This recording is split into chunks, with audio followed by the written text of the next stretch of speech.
Hello! Hello, hello, hello! Magandang araw at magandang buhay at panibagong vlog na naman si Bonsai Stang Lumpo. So, natatandaan nyo ito? Ito yung ating bonsai na pinakapit nun sa bato. Okay? Reverse tapered siya. Ang ibig sabihin ng reverse tapered, mas malaki yung sanga dito sa taas and mas maliit dito. So, ginawa natin ng paraan, ipinakapit natin sa bato. Yan, ito yun. Para mawala yung kanyang pagka reverse tapered. Okay? So, ito na ulit yung kanyang itsura. Kailangan na ulit ng maayusan. Okay? At kung mapapansin nyo pa, ito yung tugas. Yan yung dahon ng tugas. At ito yung kanyang original. Yan. So nakita nyo yung pagkakaiba ng dahon. Mas maliit ang tugas. Kaya grinagrap natin ito para mas maliit yung kanyang dahon. Kapag ito malaki masyado, nahirapan tayo magpalaki or magpaliit ng dahon kapag ganito kalaki. Okay? So kaya na-grap natin ito sa tugas. Ito yung ating gagawin ngayon. So let's start. Tanggalin natin yung mga sanga na hindi na kailangan. So sadyang pinawild talaga natin ito. Agoy, agoy, agoy, agoy. Sana all pinapawild. So yung pag-wild or hinahayaan lang na lumaki ang kanyang mga sanga, ibig sabihin yan, pinapalaki natin yung mga main trunk or yung mga primary branch. So bago natin putulan ng mga sanga, dapat kalbuhin muna natin para makita natin yung ating tatanggalin dahil mahirap magkamali. Agoy, agoy, agoy, agoy.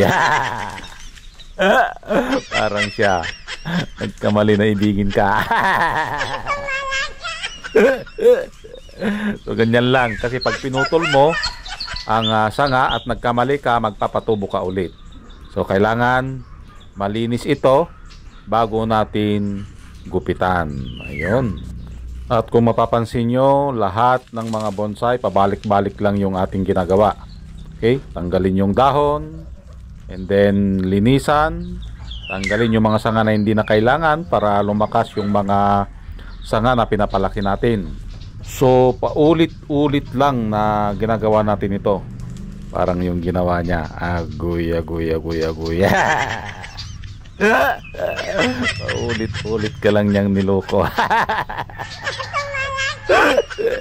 Nilambing ka lang, bumigay na.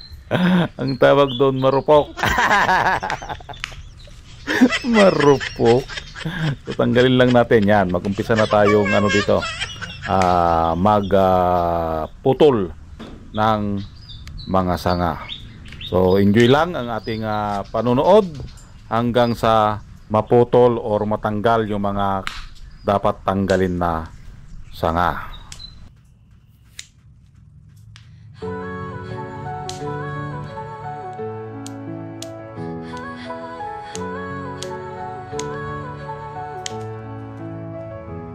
Sa dilim ng gubat, ako'y naglalakad.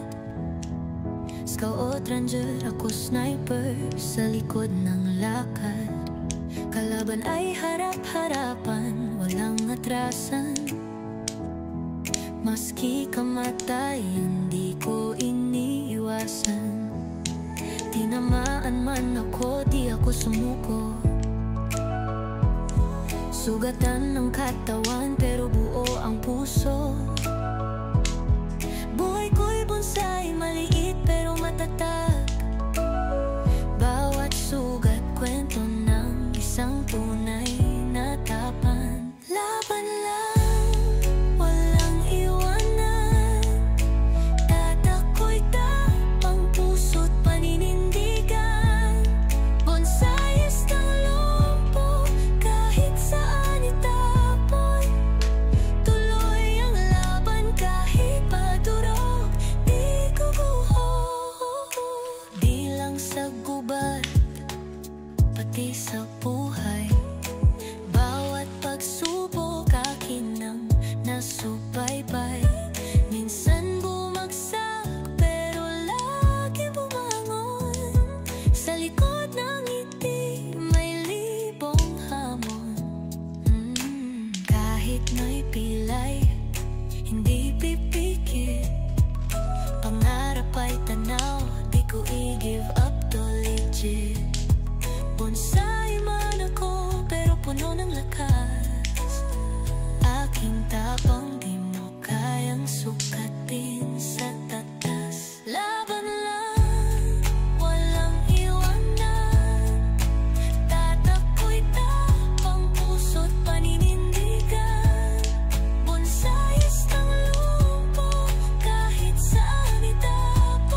dilim ng gubat.